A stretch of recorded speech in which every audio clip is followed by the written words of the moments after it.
Warning, this content is for entertainment and educational purposes only.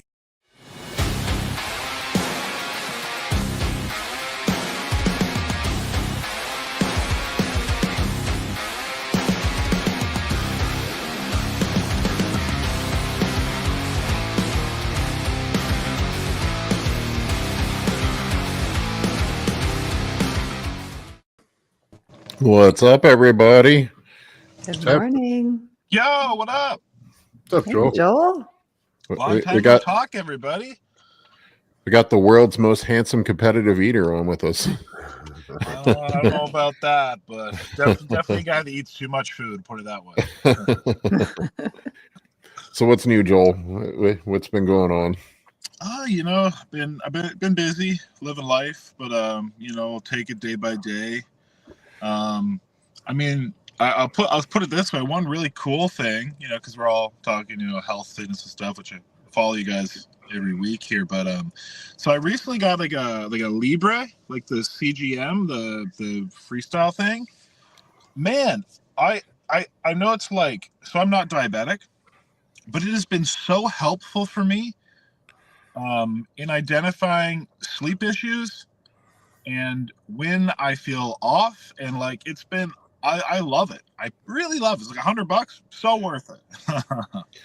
Yeah, I have one too. I've been on it for a few months. It's wild how you can see how your sleep really affects your glucose control. Like when I literally yesterday just ate protein the whole day. That's it. I only ate protein, and my glucose was all over the place because I didn't sleep. Interesting. Yeah. For me, I've been having this thing where, like, let's say I go to bed, I don't know, let's say midnight. I'll sleep really good till, like, let's say about 7 a.m. But then I just, like, I can't, it's almost like I'm half asleep. I have to pee like 30 times in like between like right away. And so I've been monitoring, and I was able to see where, like, come, let's say, I don't know, between 5 and 6 or 7 or whatever, I have a huge low. And then I'm obviously, like, due to like probably like a cortisol dump and whatever, gluconeogenesis, and like I'm having, my blood sugar raised back up. And then I'm like, I've identified when, I'm basically like having this sleep issue thing. So it's like, it can be really telling in ways you never thought. So it's pretty cool. Yeah, it's in non-diabetics, it's called the dawn phenomenon. People will go hypo when and you'll see it in diabetics too, where it's called the Simogi effect in diabetics, but you'll actually go, like, I'll see it with I'll go hypo in the middle of the night, or like more usually closer to the morning, and then you'll see it dip down into the 50s, and then you have this huge spike, and it's your liver dumping glycogen. It's your body releases glucagon, and then you have this just effect, and it's a stress response, and then you wake up, you get, you have this because of that happens, it's like almost like this adrenaline rush, and it'll wake you up. 100%, man.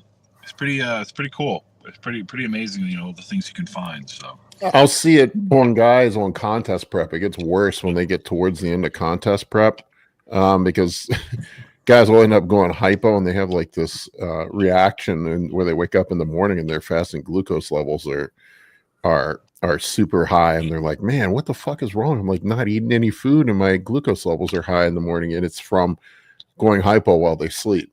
Yeah. Because they don't really have they're not eating a lot, and then they have that issue. And you'll also see it towards the end of contest prep, where guys will just start randomly going hypo for no reason too, because there's no glycogen left. Yeah, it's interesting. So I like first. Oh, sorry. Go ahead, Dave. Oh, my bad. I was just going to say, you can imagine how confusing that is to people that don't have a CGM, that are waking up and only getting that one reading. But over the morning, when you see it drop down, then come back up, it's painting that picture of the dawn effect. So it gives you quite the explanation. Yeah, I will tell people to grab a CGM. It's just kind of like the Libre is more expensive. I think it's the best, in my opinion. That's the one I have. There's oh god, what's the cheap one? Lingo's the cheap one you can get. That's, I think it's like $50 a month. It's pretty cheap. You can get. I think it's like $200 for a 3-month supply. So you can grab. People want to grab one, but it's pretty enlightening. Yeah, that's pretty cool. So for, seems So pretty what's me, been the where sorry, I was saying, yeah, so for me, like that, because that's exactly what I was able to like use it for. Because I've had this issue over the winter, and I had it because I would wake up with high blood glucose but totally normal otherwise, and then I kind of put it aside for a while. But now, like with this, I like kind of guarantee / identify like this is what's going on. And just like for me, that's like, again, totally well worth it. Like now I know exactly why I'm seeing these blood glucose changes, and or like again, I think it's like if you for some reason have any like speculation, I really think it's a game changer. So Yeah, and you'll see it too. Like when people are just gassed out from pushing prep too hard too. When cortisol gets high, you'll see an increase in blood glucose too. A lot of times you'll see it. Amy, I think that's you. We can hear typing. Mm-mm. No, Not me. Sound like somebody was typing. I know, but it's not me. Yeah, I hear it crunchy. Here, it's like crunchy. I hear it too. yeah, I hear Maybe. crunches. Is it you, Mike? No. All right, I'm gonna mute somebody, and we're gonna find out. It's not Joel, or maybe it was Joel. It was Joel. Yeah, it's coming from you, Joel. Maybe his connection a little bit. Oh, Yeah, all right. Oh, yep. Maybe I'll. yeah, maybe drop off and come back. Is it? Yeah, it's I'll let me get it. yeah, it's coming from you. I'm gonna mute you, man. Yeah, Sound like somebody. I thought it was Amy typing. I was blaming Amy. Maybe he put a TikTok video up this morning. So it sounds like the kind of bubbles you get when people are viewing your video on TikTok. Oh man, yeah, another week and more fake Masteron people. It's been crazy, man. The people reaching out to me about fake Masteron. It's I don't know what I can and can't say on YouTube, but just be on the lookout for Masteron people. I've had multiple people have their preps fucked up because of fake Masteron. Myself included. Yeah, I pretty consistently have seen the side effects that would be consistent with DECA subside since I stopped. So Yep. pretty sure what I got was DECA. Yeah, and I actually had another guy have his stuff actually test out as DECA. So like a lot of it, what I've seen has been actually test prep.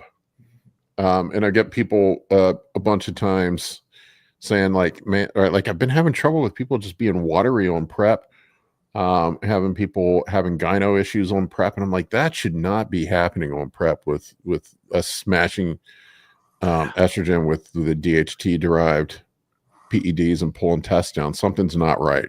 Something's gone wrong. Yeah, must be frustrating. Yeah, I mean, nothing sucks worse than to do a whole prep and then your prep gets screwed up because you got fake gear. Yeah, I definitely feel like I probably lost a week. Well, at least we caught it before the show. Well, we caught it pretty quick too. no, Yeah. Mike, you just pulled it. You just pulled out what you thought was mast, and all the symptoms went away of the water retention. Mm-hmm. Water retention, nipple sensitivity, all of the, I don't really get aggro. It's not a thing for me. And DECA is one of those things where at high doses that I can get a little snappy. Yeah, And twisted off of my wife about the swimming pool. So I was like, ooh, I better call her and apologize right now. Yeah, don't be mean, Mike. Yeah. I'm usually just mean to dudes at the gym on prep. Yeah. Well, Guys, that's one thing. It's another thing when you start being mean to the people you love. That's when, Yeah. that's when it's an issue. For me, it's people supersetting or talking on the phone on or playing with their phone while they're on a machine I'm waiting for. How's your food, Mike? Your food get really low right now? I was kind of curious of how deep you got to dig on your diet. Well, a couple weeks ago, before we figured out the Masteron thing, I did a protein sparing modified fast, which is something I've gotten really good at saying over the last few weeks. And I haven't still messed the can't do it. acronym up in like 5 or 6 days at least. PSMF. I have to say And, it very slowly. Yeah. So, and that was actually, I felt like it was pretty effective. And, but that's as hard as we had to dig. It was like the last week where Paul said, well, let's dig deep this week and then we can figure out from there. I was ready to go again just to, try to get my glutes to come in a little better. But with everything that was going on, I was going on the antibiotics. I ended up taking a little diet break, like that. Not a real diet break, but just like kind of doing like 250 gram medium days for 4 or 5 days with no cardio. Yeah. At the direction of my coach. Yeah. That sounds like that'd be a good time to do it right there. So you're not just running in place. You know what I mean? Yeah. Oh, sorry, Amy. I forget that you're on top of it.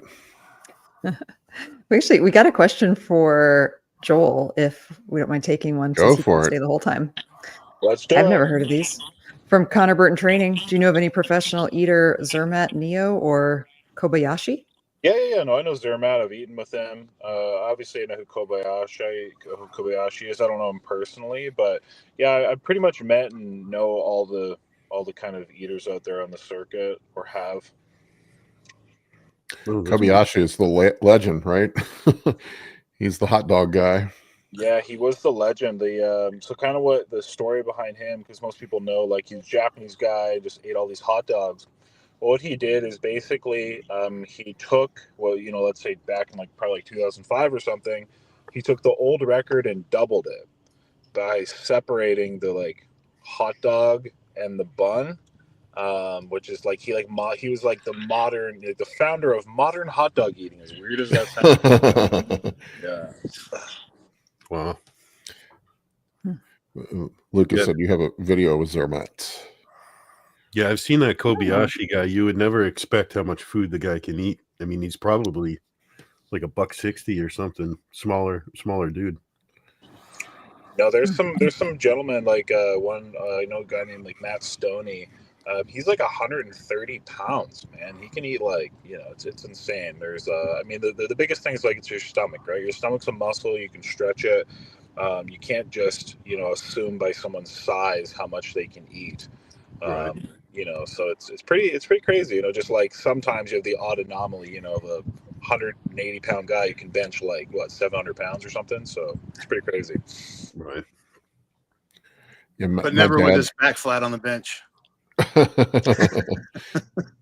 my dad's a little dude. He's 150, 160 pounds, and he can out eat me.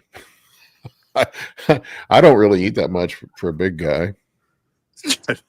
And the truth is, I wouldn't recommend it. Some people are like, how do I eat more? I'm like, why do you want to eat more? If it's something for, again, you need to get more calories in for bodybuilding, something's a purpose. But for some reason, I find some people want to just be oh, I just want to be able to eat more food. I'm like, no, you don't. That's not a good thing. Because everything, you get used to it, and it can lead to, problems down the road. So don't eat overly large portions, everybody. Eat what you need to. We'll put it that way. Speaking of eating large portions, here's Roman. Oh, sorry. My bad. What's up? Roman could give a professional eater a run for their money.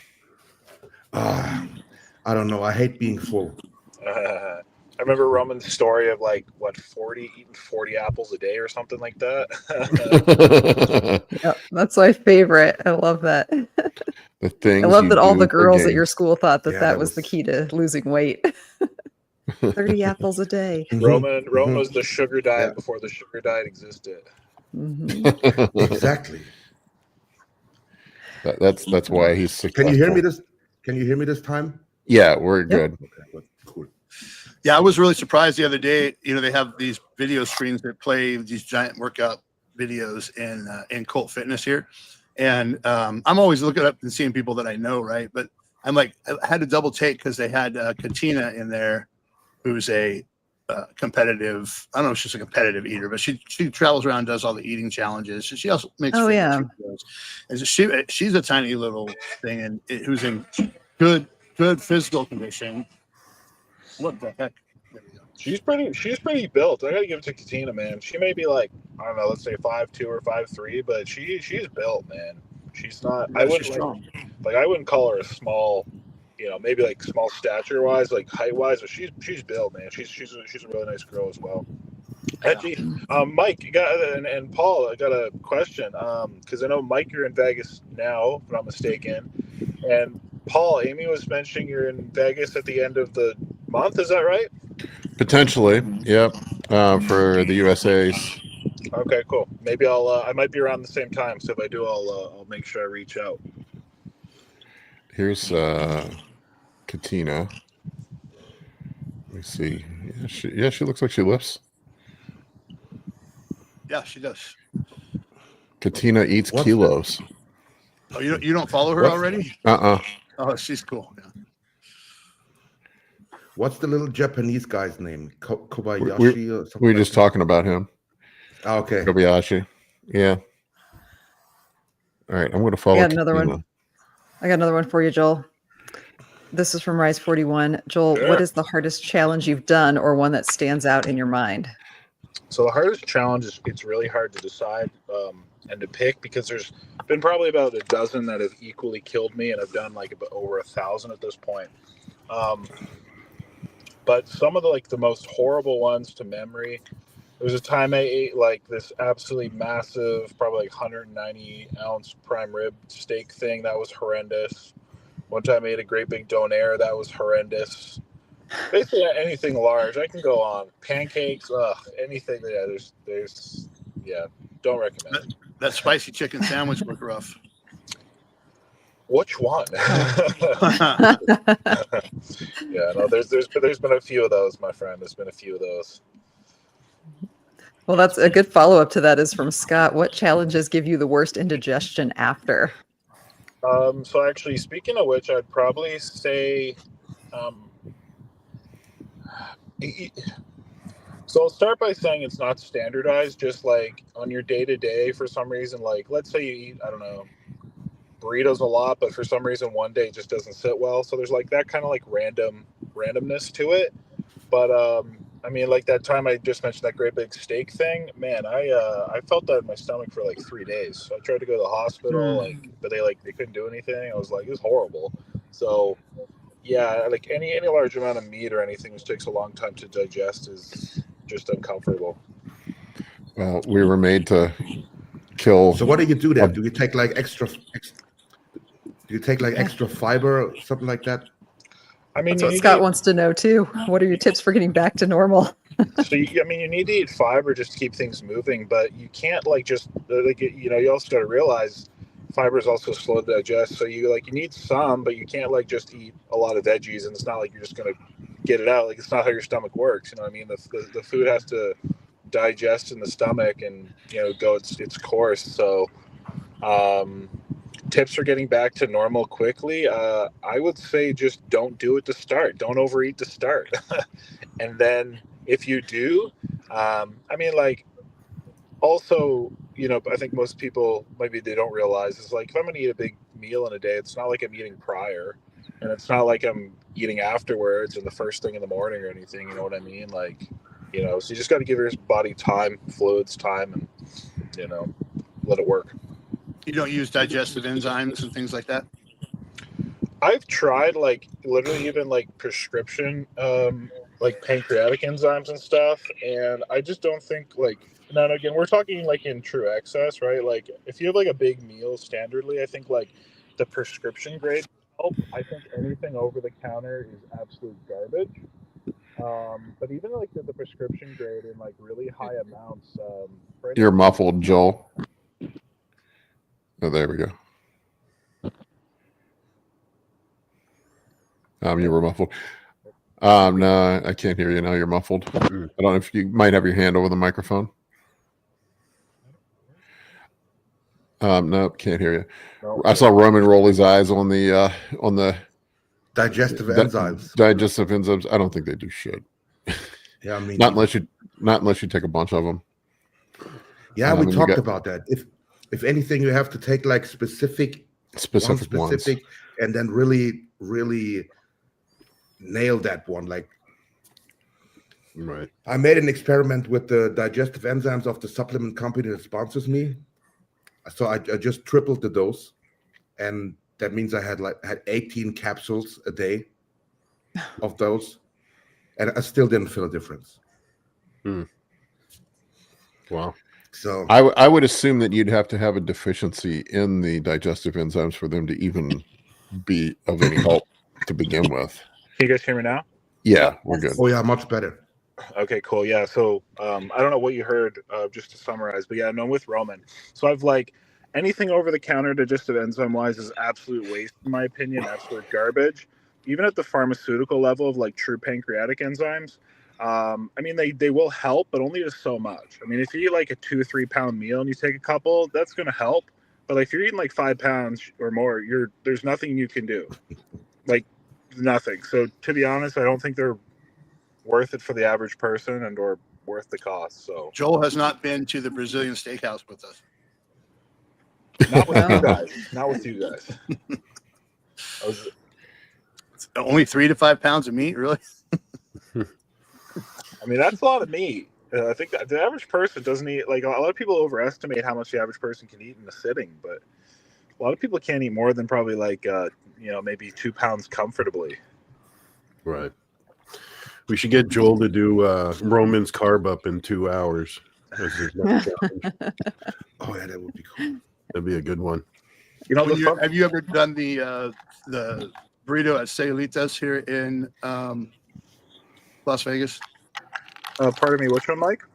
Sayulitas, Sayulipas. Yeah, no, I haven't, because like back in the day, I don't know if it still is or not, but like it was never actually, like, at least the time it wasn't a challenge, so you'd have to just like, I don't know, pay $100 or whatever for this great big burrito, and I'm like, that's not, I don't want to do that. That doesn't sound fun. Yeah, I have to be honest, Joel. The place you went in Japan that had the unlimited sushi, that was kind of like, it was the nicer place. Like that is on my list of places to visit. Like, oh my gosh, like Amy, if you're talking the all you can eat, I literally had a private sushi chef basically for like 2 hours. Yes, like, it looked amazing. I'm talking like I could reach out and touch the man. That's how close he was. And that was life-changing sushi experience. So is that the Sayulitas? Yeah. Those French fries in there? It looks like there's everything in there. Yeah, like to me it just turns rubbish. Like if someone's gonna put French fries in a burrito, I'm like, sorry, you're just trying to fill that up. That's disgusting. Just filler.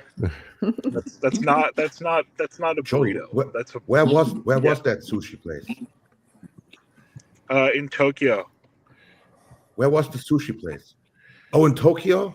Yeah. It looked amazing. Like what all was it those called? quail What was it eggs. called? I would have to get you the name. I don't remember the pronunciation, but I have a whole video on it. It is truly. Let me see if I can get the thing. I don't know if I can put it in the chat here. I'll get a link. It is truly amazing. I'll hit you up on Instagram. Yeah, It looked amazing. I'm finding the video. Yeah. All right, here we go. Oh, there you found go. it. You found it, Paul? Yeah, I found it. Okay, because it's is that it? That's the one. Links in the chat if you need it. Yeah, that is. Yeah, that works. That's not the. Yeah. That's on the module. That works. Yeah. The main video is the link I gave you in the description, but it's pretty much the same video. That's on one of my other channels. But yeah, this was like stupid good. Oh, it looks great. Life changing, in fact. So. I was in Tokyo for the Japan Pro in 2023, and I couldn't find good sushi places. So, you know, the funny thing about it, Roman, is surprisingly, sashimi is really not as big of a thing in Japan or Tokyo as I would have thought it would have been. Whereas the nigiri is the thing. So everywhere is nigiri. It's a little less sashimi, which in North America is obviously very, very, very popular and common. But this place, if you ever go back to Tokyo, anybody go here and do the all you can eat. It is the most worth it thing ever. It was great. Yeah, I'm going in November. Yeah. It's funny. They also do like, it's the only one of the few restaurants I've ever seen too that like there's a higher price for men than women. But like, it's smart. Just go and like it was the best thing ever. Yeah, best. Yeah. They need to charge Roman by the pound. Yeah. Dude, if they charged me by the pound, I would have been broke. No, I'm just kidding. It's great. It says $70. Is that what it's what it says on your video? I think it was about $70. Yeah, it was so worth it. Wow. Yeah. That's amazing. That's not too bad. That's not too bad, man. You pay $100 in sushi easy. Roman, when you order. The thing is, man, I don't remember how many pieces I ate, but I probably like 150 some pieces. Like it was insane. Like and everything was quality, man. And like they had things like mantis shrimp. If you don't know, they're so expensive anyway. I had like fatty tuna with quail eggs on it. It was like life changing. Oh man, I love Otoro. Yeah. Very good. Joel, do you have time for another one? Yeah, I got probably 2 minutes, so feel free to ask any questions, everybody. Perfect. This might be the last one from George. How is your appetite, hunger, and eating habits on the regular? Does your hunger cue get messed up in any way with the eating challenges? So the short answer is yes. The long answer is, so like I said, if you get used to eating larger portions, you get used to eating larger portions. So for me to feel like what I'll use the term satiated, I probably have to at least eat probably about 3-ish pounds. And now the problem with that is that often though, my body and inclination will probably want to eat more towards like 5 or 6.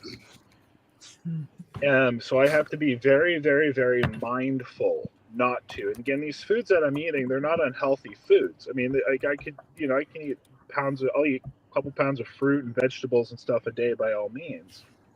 But yeah, I do have to be very cognizant. So like I said, I don't ever recommend eating large amounts. And then also the thing of hunger has definitely been partly dissociated as well. So.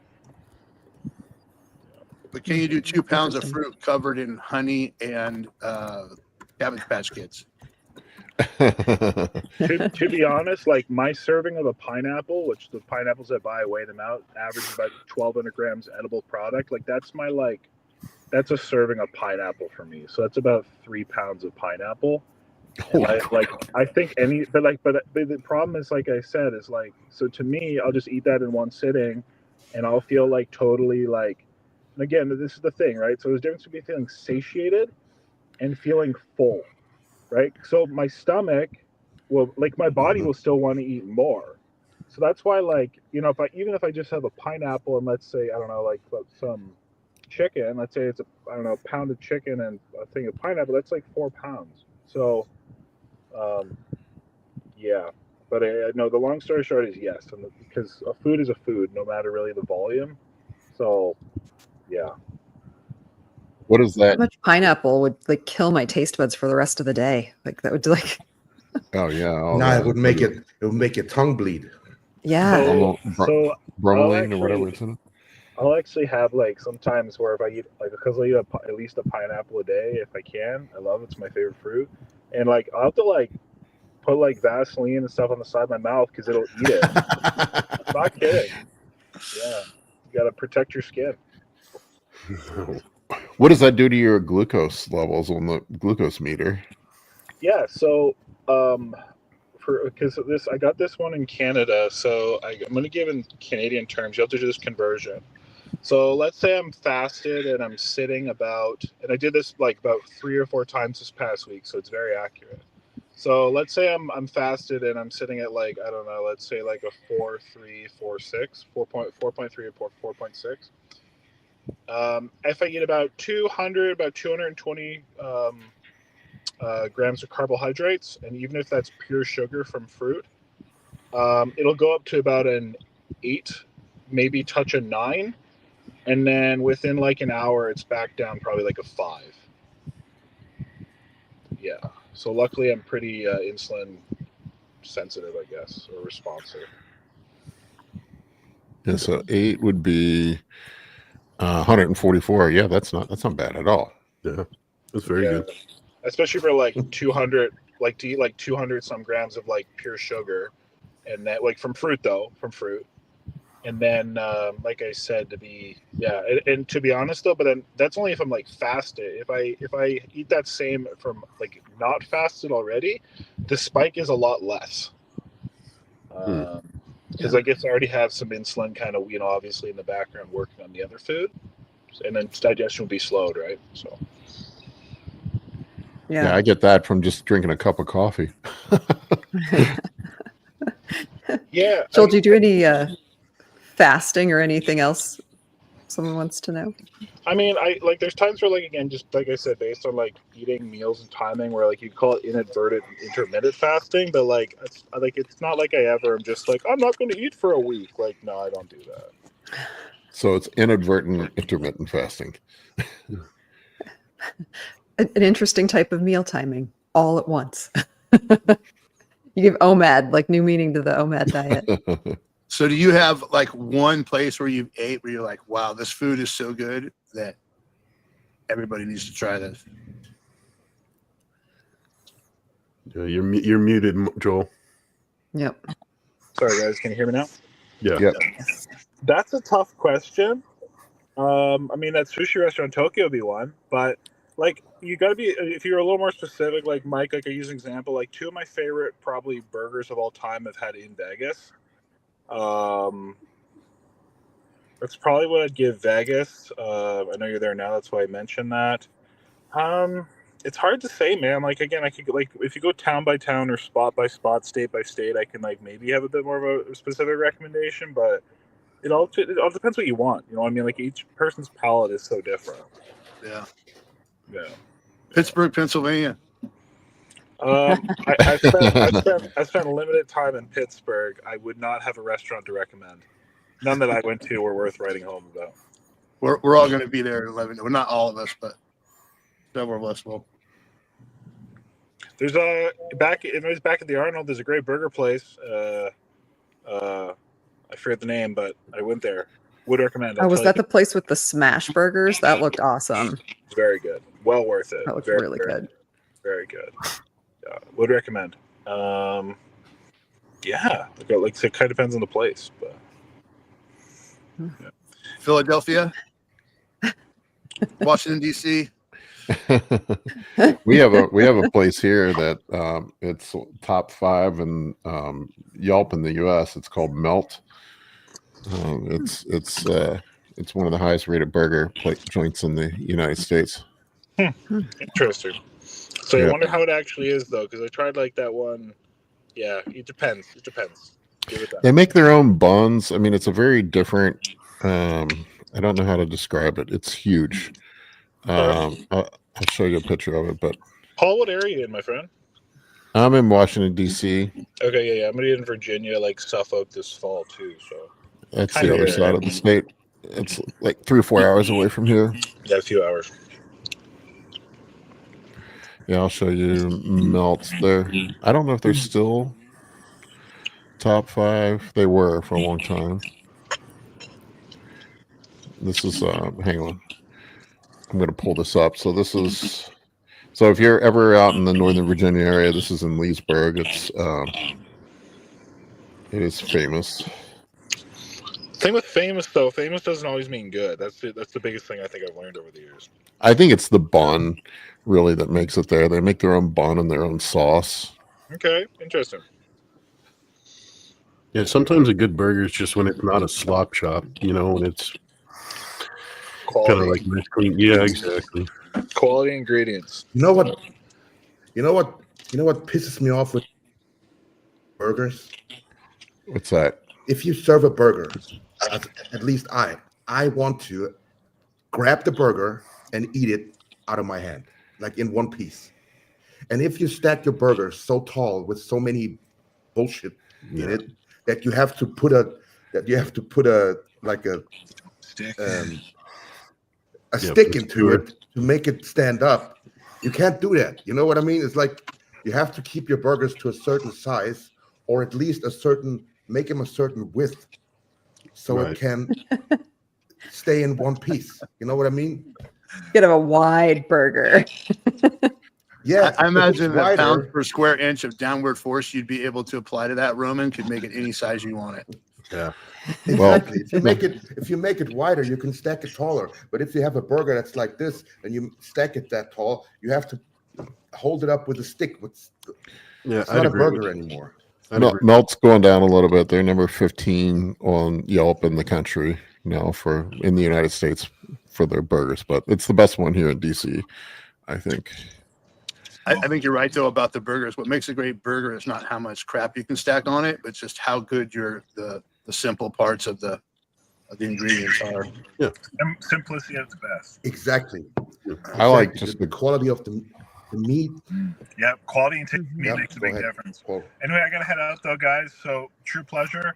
I'll talk to you guys soon, hopefully, and we'll say till then. So thanks for having me on. We'll talk to you guys. Yeah, Bye, Joel. Happy. It was nice meeting you. Likewise, guys. We'll talk soon. Bye bye. Well, if you come back down here again, Dave, we'll go to Melt sometime. Let's do it. Now I'm jonesing for just a bacon burger. I like just a good, just flame grilled, just simple burger. Yeah, I like the flame, open flame. You know, just has, when it's charred and has a little bit of a flavor to it. Exactly. Yeah, we were cooking on our fire this weekend, and I forgot how good it is. Just the open flame, the hardwood.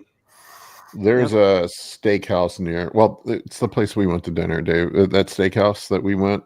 They do on happy hours on weeknights. They have a Wagyu burger that's flame grilled. That's really good.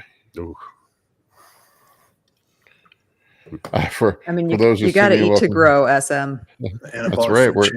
This is we got a bunch of people in contest prep, so food is important. I'll tell you what, he just wrecked anything that Retachutai was doing for me this week. I'm on my third low day in a row right now, so I want sushi more than anything in the world right now. You got what? At 11 days, Mike. 11 you can days. make it. yeah. I always have like one weird thing I'll start to crave towards the end of prep, like something I never fucking eat ever, and then I just get obsessed with thinking about that thing. I'm going to have it post show. Yeah. Last time That's how I felt. That was. Oh, sorry. Oh, you go, Roman. Yours is going to be better than mine. No, last time for me that was oatmeal with cottage cheese in it. What? Really? Yeah, mine's better than that. Cooked plain oatmeal and then dumped cottage cheese in it, and that's what I was craving. So it's like so it's like warm after? Is it like warm? Oh, that sounds terrible. Yeah. Try it. Everyone out there, try it. No. Tag me. No way. There's like 1,000 better things in my house I could probably grab. You don't know what you're missing. I used to do cottage cheese with pickles on it and ketchup. Well, that's legitimately delicious. Any of you tablespoon of that Maple Grove dressing will make just about everything better. Do any of you do what's the service where they deliver your groceries? What's the famous one? Instacart? Instacart, yeah. Do you guys ever do Instacart often? Never done it. I don't like people touching my food. Yeah, we don't do it often, but this, like when we're busy or we have people over, like this weekend, Jackie did an Instacart, but last weekend she did it, and this weekend she did it. In both times, of all times, they brought us packs of cookies by accident. So I got to stare out every morning. I go down to my basement and I go to my cardio. I have to walk by 2 king-size packs of Oreos every morning at like 4 a.m. and just try not to look at them. And then they had like homemade chocolate chip cookies this weekend. I swear they're trying to sabotage. George is with you on the cottage cheese on the oatmeal. So Walmart delivery drivers here like every other day, and a lot of what they're doing is carting these around for me. Oh, nice. Six at a time. I eat the fuck out of some pickles on contest prep, and I never eat pickles any other time of the year. Yeah. Amy, what did you want to say? Oh my gosh. No, the thing I was craving like all of my last prep was the Quest apple pie bar. I remember you saying that. Oh yeah, yeah. It's like all I wanted That's a after my weird show. thing. Like I was so fixated on it. Like I was like planning in my head like where I was going to get it from, and like, did I ever end up eating one? No, I didn't. Still haven't. Yeah. Oh, one time I had that Quest bar. So we had a photo shoot with Animal, and the photo shoots they take 8 to 10 hours with Brian Moss. Oof. So 8 to 10 hours photo shoots. I don't have anything to eat. I do have stuff to eat, but we don't have time, and I want my stomach to be flat, you know. So we're at Diamond Gym, and the one lady that was with me from Animal, I told her, can you grab me like a protein bar just to eat real quick? So she gets a Quest cookie bar, and I eat it basically on an empty stomach, and all of a sudden I feel it like bloating me. And then we shot for another couple of hours, and I had to fart so bad. So I slipped one out like a quiet one, you know. And we were just doing calves. I was doing standing calf raises, and Brian and his team were like behind me. And I thought no one would notice if I, you know. And all of a sudden, Brian just goes like this and walks away. He walks away. He's like, next time, excuse yourself and leave. It was so embarrassing, but it was funny also. Yeah. Brian's the man. Yeah, there's basically nothing digestible in a Quest bar. And you know, at the Arnold, Quest was right next to the Chase Iron and Friends booth. And I'd offered the woman a cookie, right? Like one of the homemade cookies I made. She's like, no. She's like, but would you like a Quest bar? I'm like, oh, sure. So she has this Quest bar. Like the macros on that thing, she could have had 3 of my cookies for that one undigestible, disgusting Quest bar. Yeah. You got to be like Markus Rühl and just own it. That I remember buying his training video, and he just farts and burps the whole fucking time, and he's eating shit food too, smoking cigarettes. I remember I remember being younger, and I'm like, I want to know what this big motherfucker's doing. And then I watched his video, and I'm like, he's eating fried chicken, smoking cigarettes, farting, burping. I'm like, what? I was amazed. Markus Rühl like never ever added fat to anything. From what I know, not even anything though. Like just completely carbs and protein, as little fat as he could have. Here you go. This is hilarious. Jetzt mal fahren, also schneid es mal raus. Das schallt so in dem.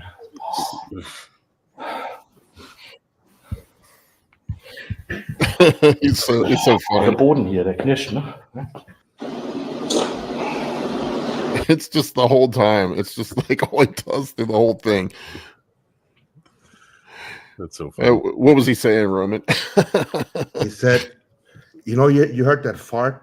And then he said, nah, it's the floor is creaky here. The floor is he was dad joking about his bodily functions. Have you ever met him? Yeah, a couple of times. He seems like a cool dude. Yeah. He's a funny guy. I remember I loved that dude when I was younger. I'm like, I like this guy. He just doesn't give a fuck, eating whatever, just big as fuck, getting on stage. I'm like, being the biggest freak on stage. That's all he cares about. Smoking packs of smokes all day long. I know, and he's still alive. That's the crazy thing. Dude's got to be 60. Yeah. Yeah, he's 50 something at least, something like that. But yeah. He's one of those genetic freaks, you know. They smoke, drink bad food, and they live to their 90. And then someone else never smokes, eats salad and stuff like that, and then they drop dead of a heart attack. A little bit of bathtub training, some cocaine, and boom, they're gone. Oh, he's younger than I thought. He's 53. I thought he was like older than that. Okay. Yeah, so he's like my age. Yeah. Okay. Yeah, that's hilarious. yeah, that train. If you can find that training video, I have the DVD somewhere. I remember I ordered I was like back in the day when you couldn't watch bodybuilding videos on YouTube. There was no YouTube back then. Everybody sold DVDs, and I remember I bought a couple. I bought Ronnie Coleman's, I bought Dorian's, I bought Jay Cutler's, and then I bought Markus Rühl's, and then I watched his, and I was like, what the fuck? This is like a comedy compared to the other ones. And for the younger subscribers, a DVD is a round disc about 4 inches. You used to put in a machine and play on your TV. Oh man. Yeah. I forget the name of it. It was hilarious. I remember I had the one with Jay in it where he had the headband. He would always rip up a t-shirt and tie it around his head. Yeah. That's a cut above. A cut above. Yeah, that's what it is. That's on his YouTube also. For anyone who wants to watch it. Yeah, and those gold gyms that he was training at are 20 minutes down the road from me. Cool. In Worcester. Yeah, here's the Jay Cutler back then. This is what he looked like. I remember this. The cut up t-shirt headbands. He's always had good hair. Still does. Yeah, Jay's got the best hair in bodybuilding. The skin tight leggings. It just goes to show you that hair loss is another genetic thing. He's got a full head of hair still. Arnold has pretty good hair. Yeah, for being in his 80s, yeah. I'm sure he probably had a hair transplant at some point, though, didn't he? Yeah, Jay too. Oh, you think Jay did? No, Jay had definitely, because there was one time where he had a shaved head. Then he had the hair transplant done. Oh, I didn't know that. Do you thin at all, Roman? Look at this shit. Yeah, there was somebody in the comments section last week who was telling Roman just to shave it. That's not too bad, dude, though. I've seen, that's not bad considering some people touch DHT and it's torched, completely gone. I think this is as bad as it gets. Yeah. You know what I mean? Yeah. It won't get any worse. I'm probably going to do a transplant in maybe December. One company reached out to me. Nice. And yeah. Is it a place? The funny thing is, in Turkey, of course. Yeah, the funny thing is, places in Turkey. There's one, you can't see it, but there is one hair lonely by itself somewhere right here. And that's probably where my hairline used to be. You know what I mean? That's the one that didn't leave. It's one single hair right here that refuses to fall out. Yeah. Oh, my head looks stupid if I let it grow out. I've got these, it looks like a garden or a lawn that somebody didn't water enough. I've got patches where it still grows. It's so bad. I noticed you got to really be careful where you get them to put the line, because I've seen some guys do it and it's just it doesn't look right. The line across their forehead's either too low or it's too far back. Looks like somebody took a marker and drew it. Yeah. When Ian Valieri had his done at first, he looked ridiculous. What they did, that hairline, his front hairline was hilarious. But I think at first it always looks stupid. Yeah. Yeah. They take a little while to. Yeah, then a few drop out, and then it looks kind of normal. Yeah. Dr. Dean was saying he had his wife help the surgeons pick where the line was, because she had to stare at him every day. So she was the one. Yeah, his looks good. Yeah, his came in great now. Mm-hmm. Yeah. Yeah. You guys saw Nick Walker finally. He shaved his head a couple weeks ago. Yeah. And he doesn't have to. Yeah. No, he did anyway. Yeah. I think it's an attitude change or something. I don't know. I need to get Nick on sometimes. He listens to us. He said he listened to us all in prep. So Yeah. Do a bald person, bald guy episode. I'm like, Nick, why are you shaving your head, man? Yeah. Talk about listening to. Tanya Miller is on every freaking podcast I listen to. Like, it doesn't matter what show I'm listening to, either this and always live.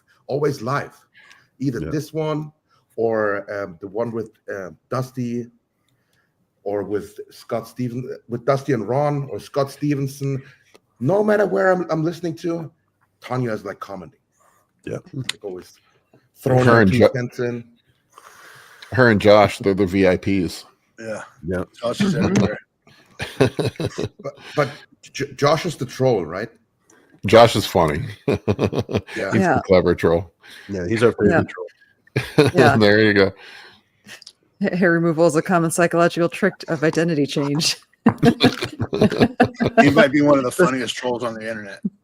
Josh is hilarious. He cracks me up. Yeah. Roman, when you do get your hair done, though, if you go and look back on some of the videos with Dr. Dean, he explains really well what to expect and how to treat it. Like Amy says, he did a fantastic job of the upkeep after the fact.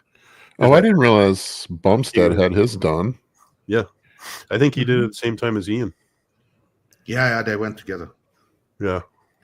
Well, that's I didn't know that. Huh. Bought some Primo probably. In-law bro trip. Let's go to Turkey. There's gonna be the guys that tell you that Master and Primo don't cause hair loss. I have not seen that to be true.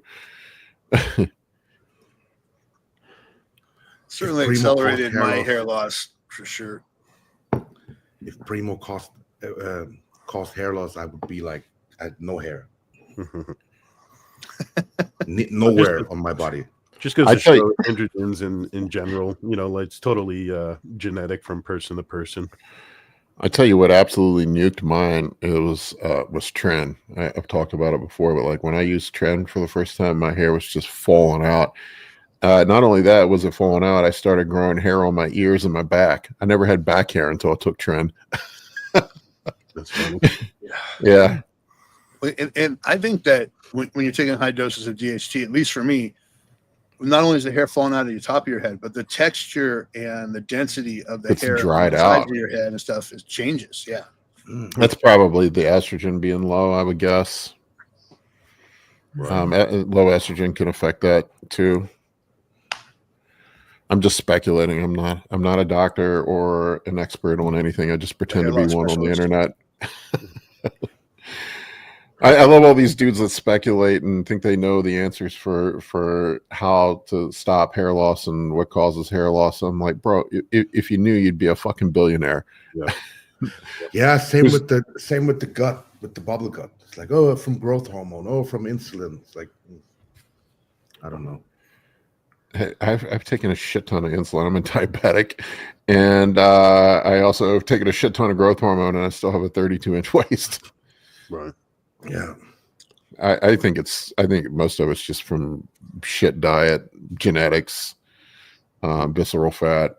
That would be my guess. But I think posture too, just letting your gut hang, and you're just so tempered to having your stomach hanging out. You're not keeping it tight. That adds up over time. I do think guys blow their abdominal wall out with this is just fucking speculation. But you'll see power lifters and dudes that lift heavy that wear belts. And I think that when they wear the belt low, that puts a lot of pressure on the upper abdomen. And you see guys, where do they get diastasis? They get it on their upper, it rips apart up top. And I think it's from cranking that belt down and having all that abdominal pressure coming out in one spot. That's just speculation. I have the exact same theory because I got my umbilical hernia and the hernia on in your groin. I don't know what it's called. Next to your inguinal. Yeah, exactly. I got them both when I wore a belt. Yep. And I could basically feel. It felt like, imagine you're taking a bag of chips, and you squeeze it in the middle, and then it pops. Yeah. On both sides. That's exactly what I was deadlifting, and then I braced into the belt, and then it popped right open. It felt like exactly when you pop a chips bag, like. Yeah, I mean it's just common sense. Like exactly like you said, you think about a balloon. If you take it and you squeeze it in the middle, that pressure is being dispersed somewhere else. It has to go somewhere rather than being spread across all that area. I don't know if I can wear a belt. I haven't worn one in years. I stopped wearing a belt. So and I think it's especially bad with bodybuilders because they wear those belts that are narrow on the front, and crank those fucking things down tight. Whereas like you see powerlifters, they have the big wide belts that cover up most of their abdomen, and they wear them higher usually. Mm-hmm. And guys that stay lean too have an easier time with it, you know. Well, yeah, I mean, doing vacuum training and stuff. It's hard to do vacuum training when you can't even see whether or not you're pulling it in. Right. I think a lot of guys too that do manual labor end up blown, you know, just from picking up stuff all the fucking time. That too. Drinking beer, you know, you get your abdominal wall gets, you know, alcohol will cause swelling and bloating of the abdomen. I've seen that too. Visceral fat accumulation. I mean, there's a bunch of reasons, but I do think that especially the diastasis, the guys that there's a lot of dudes that have diastasis, and from what this is just total anecdote and speculation, but the guys that don't wear belts don't seem to get diastasis or hernias. At least what I've seen. It's like the opposite of what you would think. Yeah, exactly. You think I've talked to many guys that were like, "Oh, I have to wear a belt because I don't want to get a hernia." Right. Like, no, you wearing a belt will cause a hernia, if anything. Yeah, you want to distribute that pressure a little bit more. Amy, what is it with pregnant women? Because their stomachs extend to like enormous size. I could never, you know, eat that much and cause so much pressure in training that my stomach would be like this. But then there are some women where their stomach just completely flattens back down and looks normal.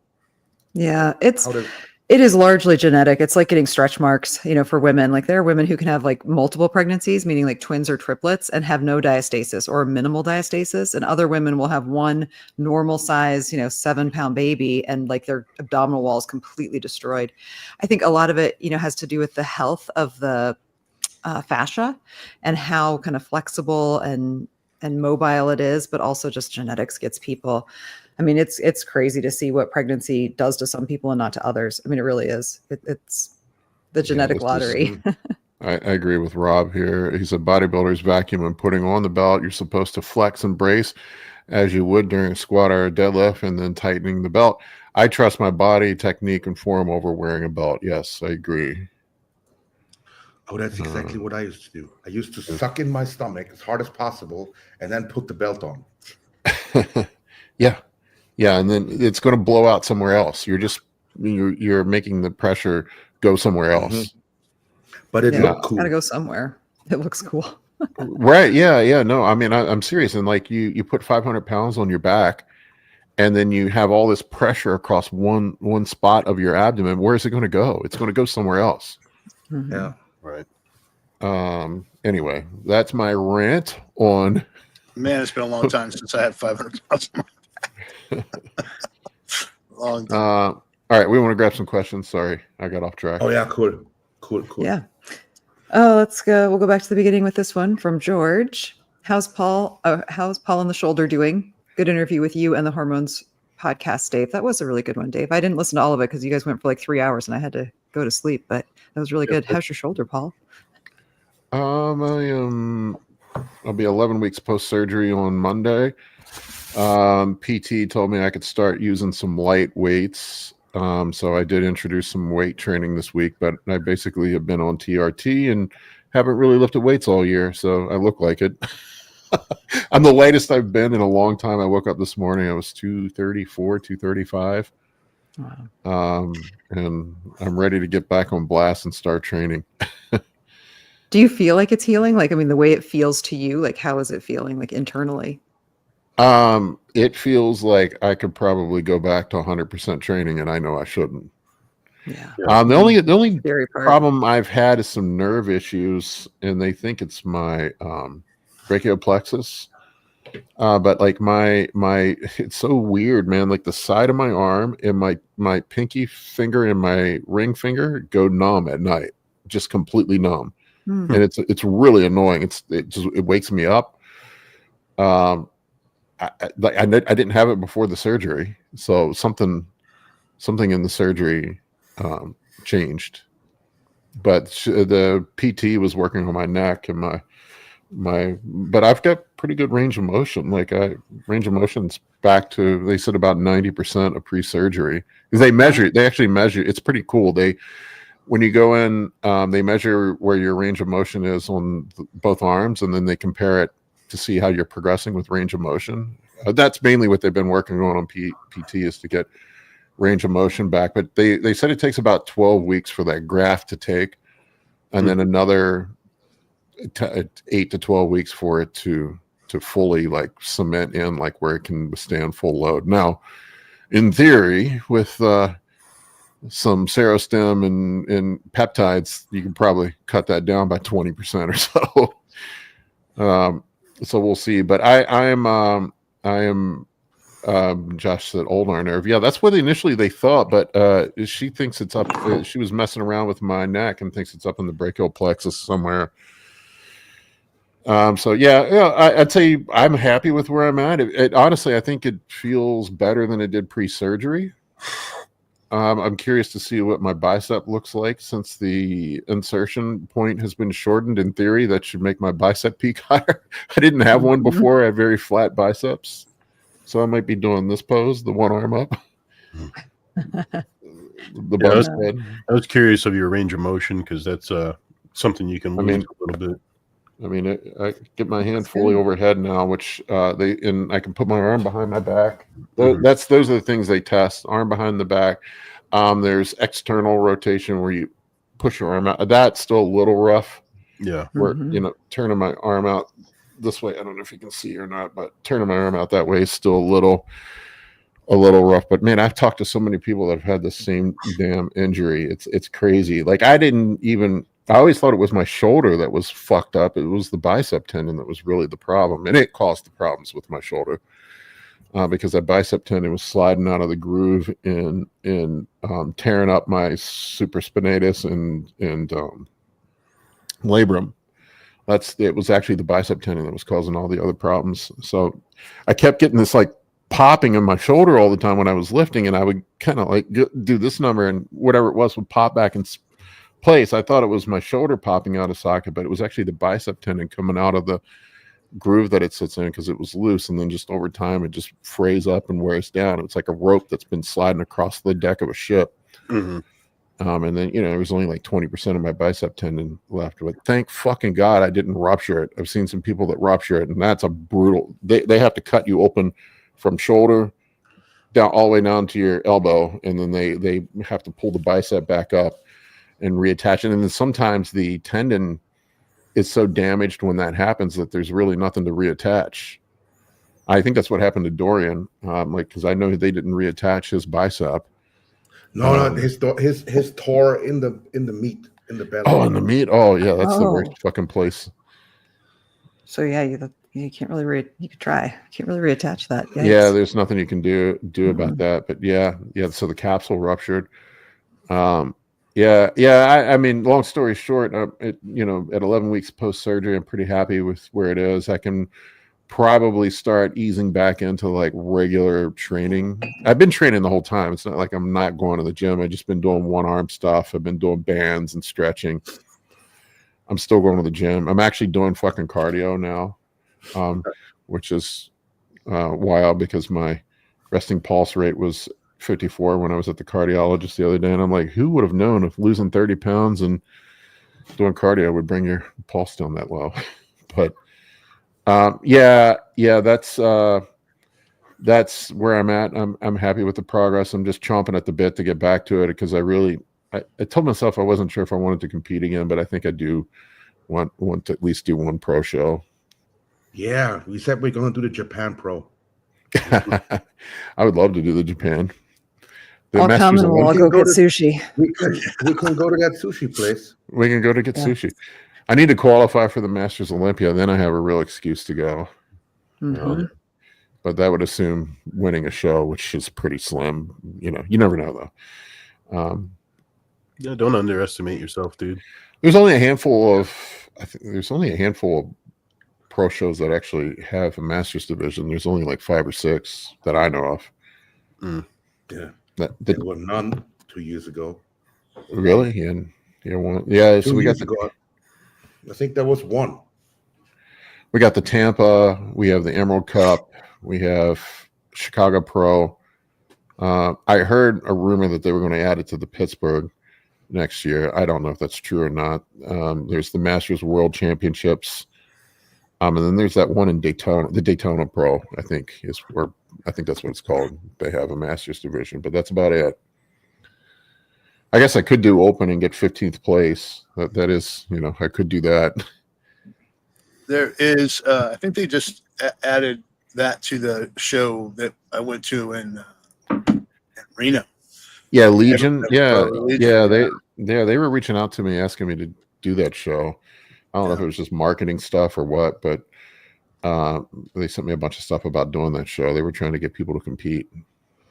Yeah, I don't know. I thought about people got their Olympia qualification there, so I thought about switching to classic. I've been giving that some consideration because the cap is 242 for my height. If I go to classic, so I'm close. That was 250 on stage last year, so I'm right in that ballpark. I could get down to 242. Yeah, it's hard to continue to progress, though. Hypertrophy wise, and stay under that cap when you start there. Well, I mean, you see all the guys that are the classic guys. Like once they hit their limit, they don't really improve after that. They just get a little more polish, because there's only just so far you can push it. If you want to grow, you're going to have to go to the open. So you got to make a decision on what. Looking at Bumstead, like it looks like to me like his body wants to be like 270, 280. Yeah. And that dude has to fight to get down. Yeah, or Urs. He does. Urs, yeah. Oh yeah, I mean. Mm-hmm. Talk about fighting to get down. Jesus Christ, have you seen Keone? like how the hell's that guy going to do 212? Wasn't he like wasn't he 5 or 8 pounds under the cap last Olympia anyhow? Well, he doesn't look like it now. Yeah, but still, dude is massive. Yeah, he did have some room to grow. Yeah, those proportions are just so cartoony. It's insane. Yeah, I mean, he talk about getting blessed by the gods with good genetics. Jesus. Yeah. I mean, I'm sure he works hard, but everybody at the top does to a certain degree. But let me see if I can find a picture of him. Can you be born with a hernia, Amy? Yes. With the diastasis? Oh, I mean, you can have genetic deformities for sure that cause like parts of your abdominal wall to form with your intestines on the outside of it. I mean, that's an issue. But you can also get you can have from birth like an umbilical hernia. Like if your umbilical cord is not tied off correctly, like that can be an issue from birth. Yeah. Mm-hmm. Oh, wow. Yeah. It's a severe medical issue though if you have your intestines not inside your abdominal cavity, which can happen. I mean, that can. Look at these. This is off season. Jesus fucking Christ, man. How tall is he? Like 4'5'3"? Yeah. This one looks the side, the 3/4 from the side looks photoshopped. Maybe. Maybe. No. I mean, it looks so ridiculous. It looks photoshopped. I'm sure. Doesn't look real. I think it's real. I mean, he's just a freak. Of course, I didn't mean to imply that it's photoshopped, but it looks. Yeah. Oh, I see what you're saying. What I mean? Yeah. No, he doesn't look real. He looks like an AI generated character. He told AI to make a bodybuilder. That's what he looks like. They were looking at that same picture on another podcast, and they were talking about how the shadows cast behind them on that black background made him look whiter in certain areas. Yeah, I mean, the pictures just like it. So the optical illusion is real. Yeah, there is certainly that effect, but it's like I wish Justin was on here. Justin always said, Ronnie Coleman looked like Ronnie Coleman in check-in pics. Mm-hmm. Didn't matter where he took him, right? Let's not be crazy. We know what we're looking at. That's insane. Yeah, I mean, absolutely. That's a freak physique. His muscles make him look huge. Yes, they do, Josh. Josh being funny. All right. Sorry. Let's get back on track with questions. All right. Let's do this one also from George. What's Roman up to nowadays with his training, diet, drugs, and everything? Give us a little rundown. How's your hip? How's the leg training? I saw you working out. What's the cycle look like? That's all they really. Yeah, exactly. That's all they really care about. It's going pretty good. I'm actually getting ready to compete this year, but after the Olympia, there are a couple shows. There's one in Poland, Romania, and Japan. Those three. I'm looking at those. And yeah, I'm eating as always. I'm not adding any fats to my food, Dave. And yeah, test Primo. And I started adding some Dianabol. Awesome. The D-ball is awesome.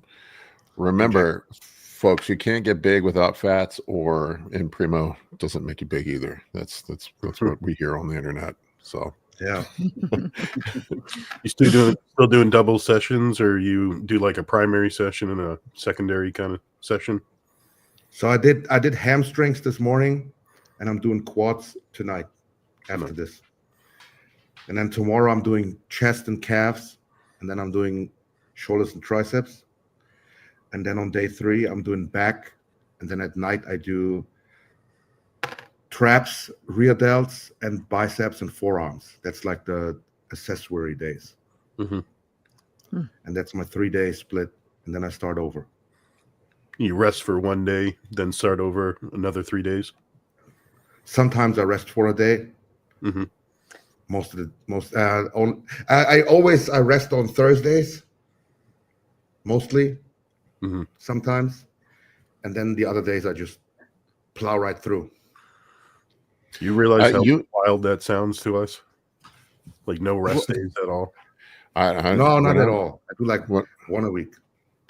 When I'm going hard at it, I don't take off. This is the thing. Like, dude, this is what makes me fucking laugh. Like, what everybody thinks you need to do to get big and to be a professional bodybuilder is not what everybody does. Like, it's literally like you hear the bros say, "Eat more fats. You're overtraining. You're not training enough, or you're training too much. You need to take all the crazy exotic compounds." It's literally test Primo, like you said, D-ball. Don't eat a lot of fat, eat a shit ton of carbs and protein, and train a lot, train hard. Exactly. Yeah. And and everyone else I talk to is just like that. Yeah.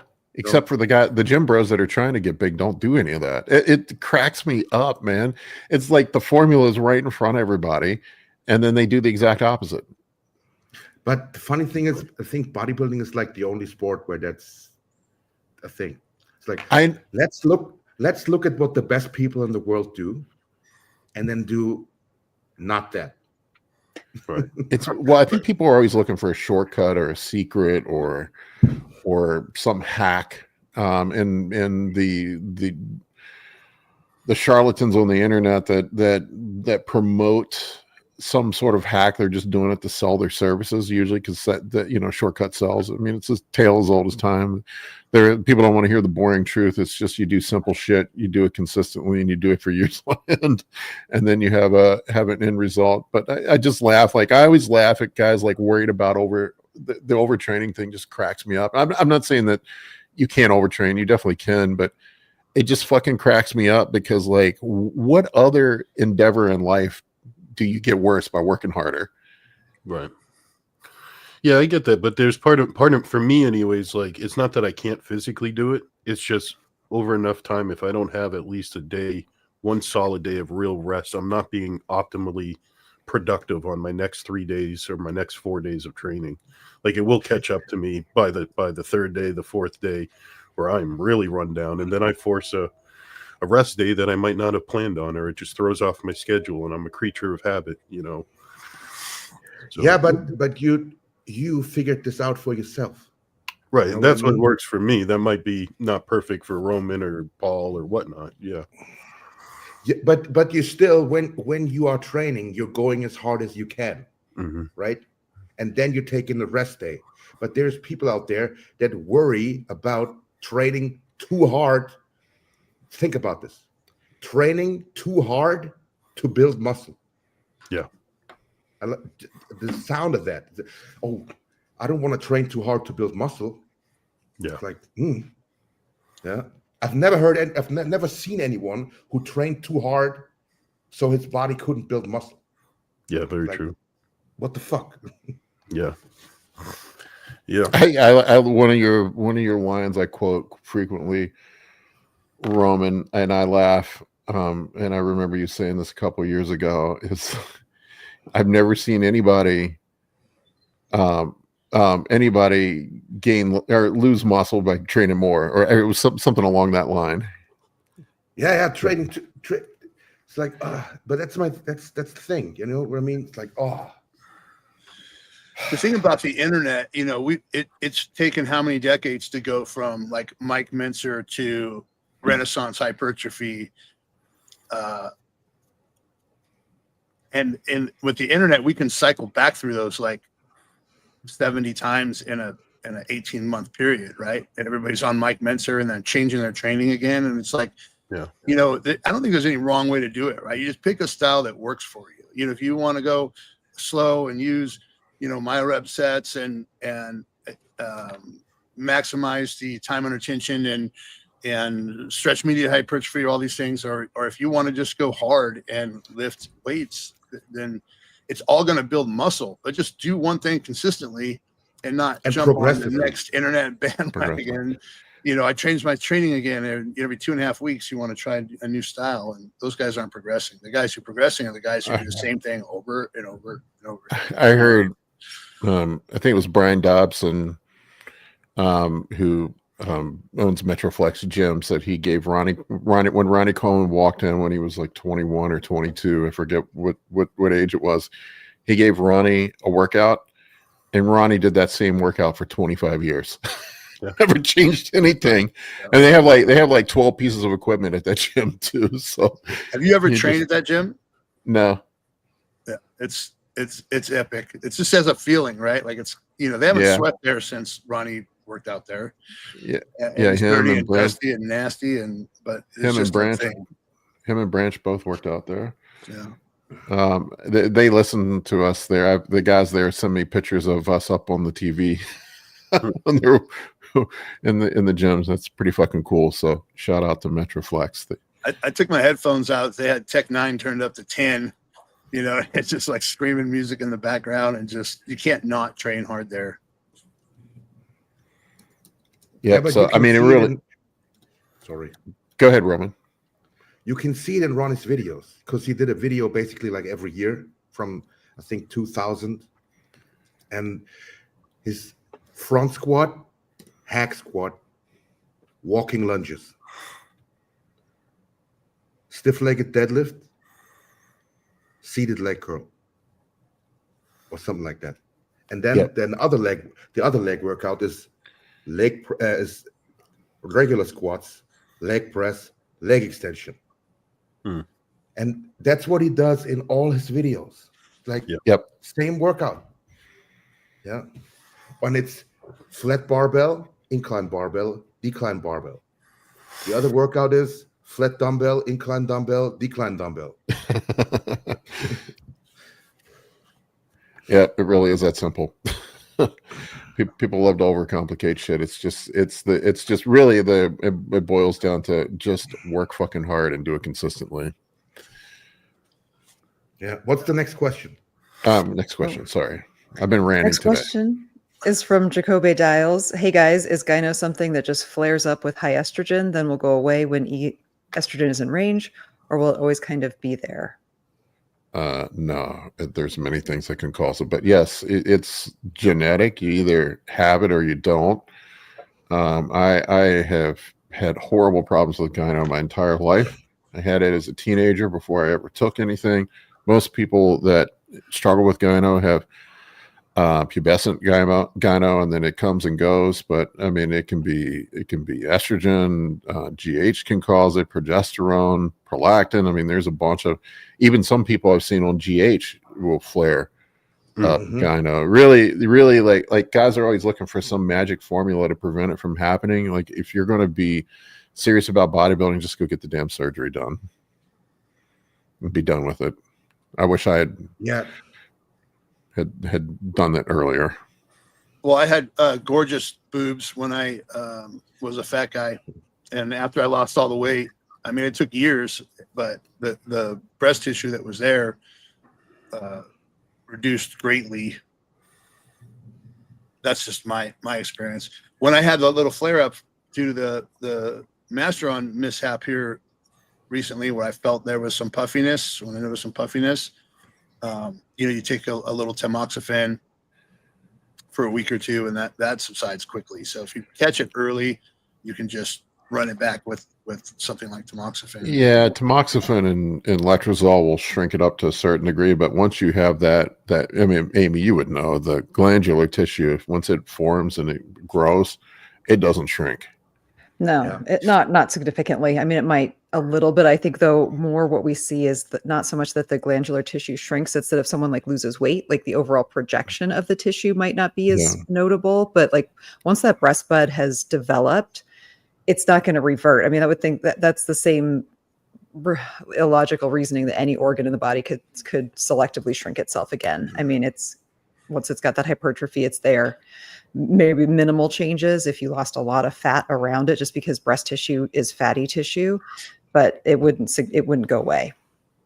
Yeah, it's wild when you see them take it out. I was awake when they did mine, and he let me look at it. It is like this hard, rubbery mass. I mean, it is solid. I mean, it is dense. Like, it is dense. Like, I couldn't believe all the shit he took out of my chest. Yeah, it's dense, and it was like a fried egg. Yeah, and sometimes they can be even bigger than that, like a small potato. I mean, we'll take out large amounts of gyno, depending on the reason for the growth, especially if it's something that develops in like adolescence. That's when we see like the really, really formed breast tissue that's just with way out of whack hormones during puberty, and those ones tend to be the larger ones, or people who have been like morbidly obese. I would say so much estrogen signaling. I would say if you're prone to gyno, there's definitely some stuff you want to avoid, like the old DECA D-ball cycle. If you want to grow titties, that's the way to grow titties. If you're everybody talks about Arnold doing DECA and D-ball, but like clearly he didn't have the genetics to get gyno because they weren't doing gyno surgeries back then. But for every Arnold, there was probably 50 dudes walking around with man boobs. And we're doing DECA and D-ball. I mean, I would say DECA is a big offender. D-ball, even Tren will make gyno grow if you're sensitive to prolactin and progestins. I've even seen some guys with GH, estrogen definitely. Like if you test, if test makes your gyno blow up, you throw some D-ball and DECA on top of it, you're going to have it's going to amplify it by tenfold. So like I wish I could go back in a time machine and tell the 18-year-old Paul not to take D-ball and DECA, because that's the cycle I ran that I grew a B cup with. It was epic for growing boobs. Do you think 18-year-old Paul would have listened? No, he would have told the old Paul to go fuck off. I know what I'm doing. At the end of the day, being on top of things, like ahead of the game, getting your blood work done, seeing where your cycles trend, your estrogen trend, some of these factors is a good way to prevent it anyhow. Just being able to see what's going on in your body and not guessing, not throwing in AIs when you don't need them, or playing with dosages too much. You need to be able to look at your blood work and see what's going on and be confident what you're looking at. Probably the safest bet if you're a person that's prone to gyno would be test Primo or Masteron in like Anavar or something like that. That would be the safest thing you could run if you're prone to gyno. Maybe not Masteron right now. Yeah, Masteron, that's really Deca. Mm-hmm. Curious about Amy's opinion on this, but I've done a lot of research and I can't really find any conclusive scientific studies on marijuana use in breast tissue development. Oh yeah, I was actually going to bring that up, Mike. Yeah, there's a lot of clinics out there who sell breast reduction to men, with that as a marketing tool. Well, marijuana raises prolactin. It affects dopamine, which is going to have a downstream effect on gyno. Right, and that makes sense, but try to find a study that backs that up. Oh, it definitely does. Yeah, and I think, Mike, I would say anecdotally, yes. Like, I think that there are people who are high marijuana users definitely do seem to have somewhat of a propensity, if they have an unhealthy lifestyle as well, to developing gyno. However, those tests are likely not going to be done because it's still a controlled it's still an illegal substance federally. So I think that's part of the reason why there's no actual medical studies or data on it. Mm-hmm. Well, there's several, and they're all inconclusive. So exactly. I want to add on to this. Rice asked if can you get gyno in a low E2 situation? Potentially with you can have. I've seen guys get gyno from tren, and your estrogen will be low. I've seen guys get it from elevated IGF-1 if you're prone to it from GH and insulin. So it is possible. I think we've talked about kratom use as well. Kratom's another one. Opioids in general are going to affect dopamine.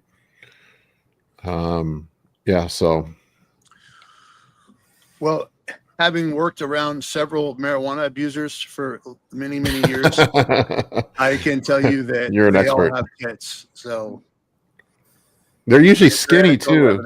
Yeah, they're usually skinny and they have boobs. It does bad things to your body if you want to be a bodybuilder.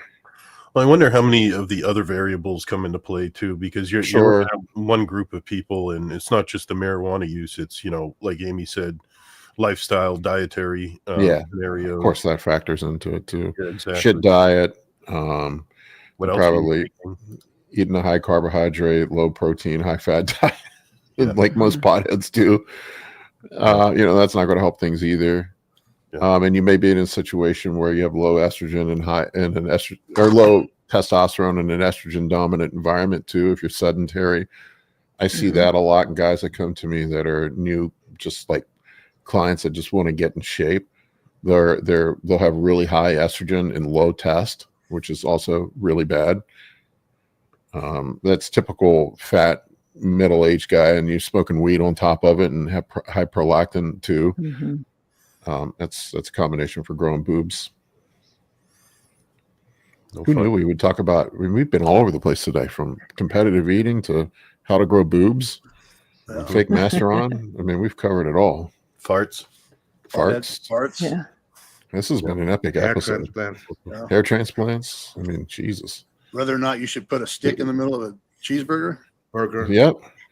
Folks, this is what quality entertainment looks like. Here's an idea. We'll trade, and it's free.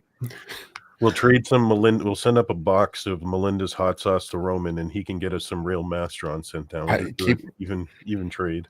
I keep forgetting that we got to get Roman a care package from the U.S. Yeah, absolutely. I know.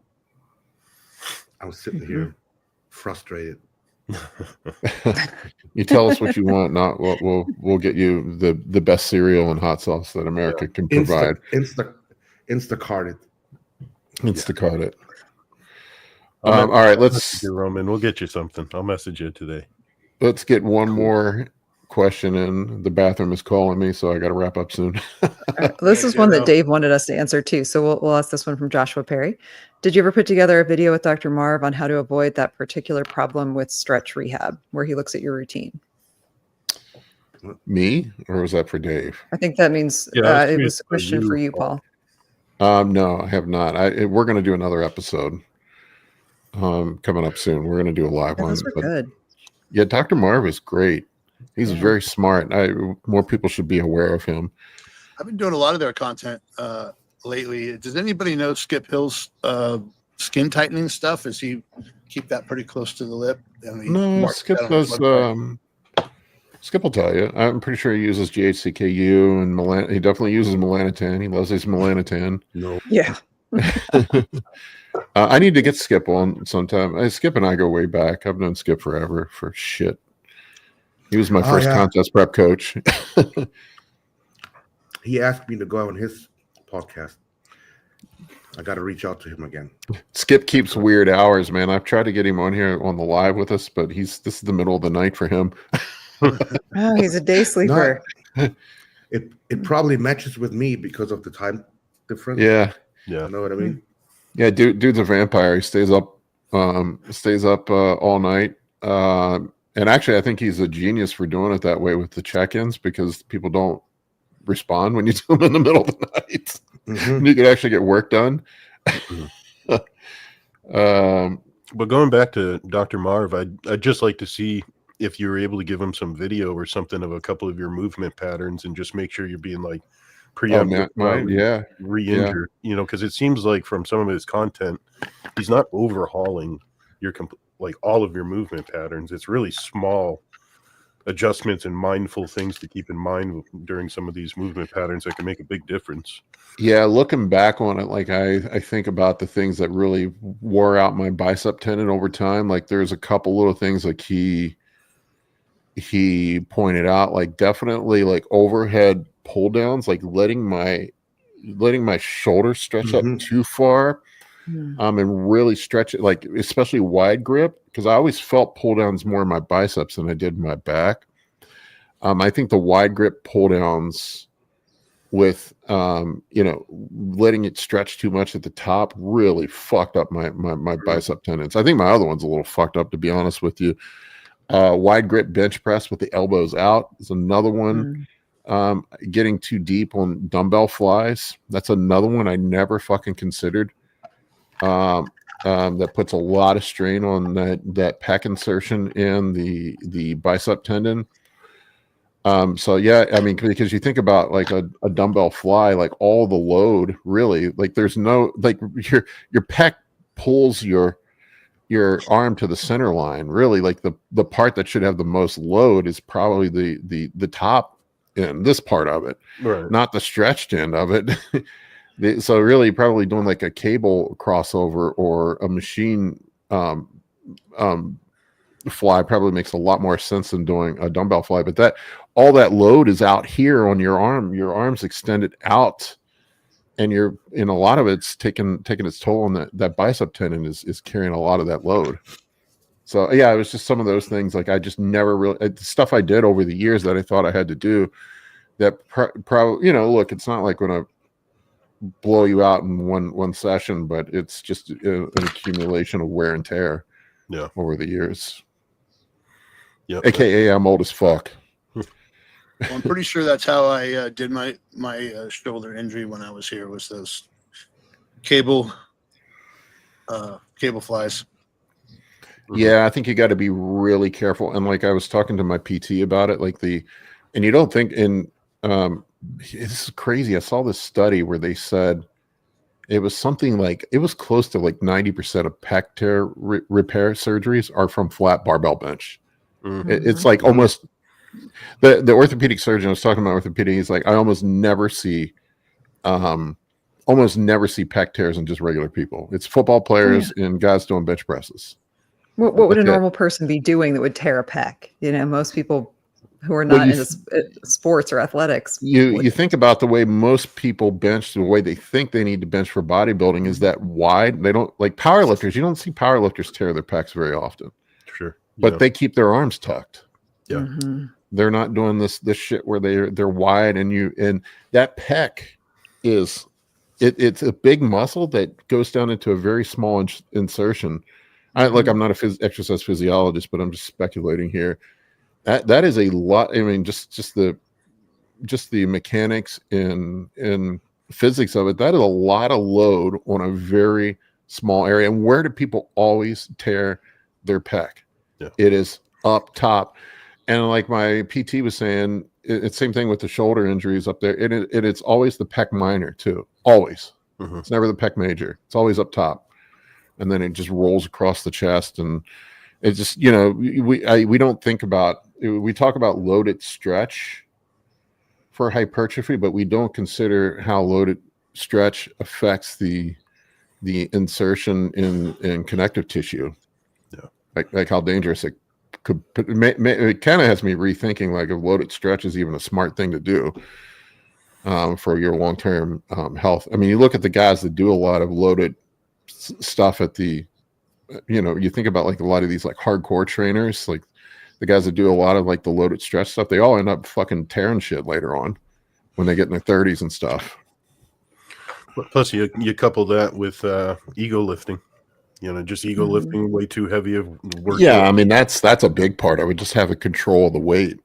Yeah, and bodybuilders don't put as much thought into their setup when they go to lay down on that bench. How is my body going to work through this range of motion?